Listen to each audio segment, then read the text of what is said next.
दर्शक बंधु आपण मैंने झिल्लिक भट्टाचार्य को बेस भल भाव जानी झिल्लिक भट्टाचार्य पूर्वर केमिति देखा जाउथले विवाह पूर्वर झिल्लिक केमिति देखा जाउथले आ वर्तमान समय तांकर बाहाघर हेबा परे से वर्तमान समय केमिति देखा जाउछन्ती आ केते मोटा हो जाइछन्ती एते मोटा कोन पई होई गले झिल्लिक ए संपर्क रे कोन रहिछ अधिक अपडेट जानिबा पई हेले आपण माने आजिर भिडियोटी को पूरा शेष पर्यंत देखंतु।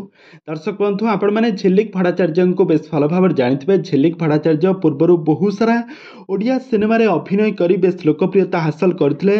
से जड़े बंगाली अभिनेत्री होइथिले मध्य से वर्तमान समय ओडिया घर बहु साजिछन्ती। प्रीतिरंजन घड़ाई को विवाह करछन्ती आ यहाँ पर तांकर दुईटी झियो मध्य जन्म नैछन्ती।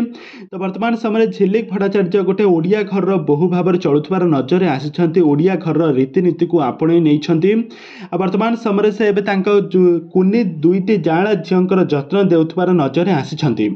तो पूर्वरु आपण माने झिल्लिक भट्टाचार्य को देखिथिले जेतेबेले से सिनेमा रे अभिनय करथिले बहुत सुंदर देखा जाउथिले तांकर स्लिम फिगर थिला। किंतु वर्तमान समय झिल्लिक भट्टाचार्य एते मोटा हो जिबार कारण जेतेबेले से सिनेमा रे अभिनय करथिले सेतेबेले से डाइट करथिले जिम जाउथिले एमिति कि बहुत सारा खाद्य रे मध्य कंट्रोल करथिले। किंतु जेतेबेले से मां होई सारिले विवाह करि सारिले तेबेले तांको घर संसार संभाळिले सेतेबेले आ निजकू एतटा तांको बॉडी को एतटा फोकस कले नाही जिम कले नाही सेथि पई से मोटा हो जाइछन्ती। तेबे दर्शक बंधु आपण मानकू झिल्लिक भट्टाचार्य केमिति लागन्ती आ तांकर एक्टिंग आपण मानकू केमिति लागे आमको निहाती भाबे कमेंट बॉक्स रे कमेंट करंतु। आगको एही भली हॉलीवुड संबंधित बा सीरियल दुनिया विषय अधिक खबर जानिबा पई हेले आपण माने आम चैनल को सब्सक्राइब करी पाखर थबा बेल आइकन को दबाई दियंतु।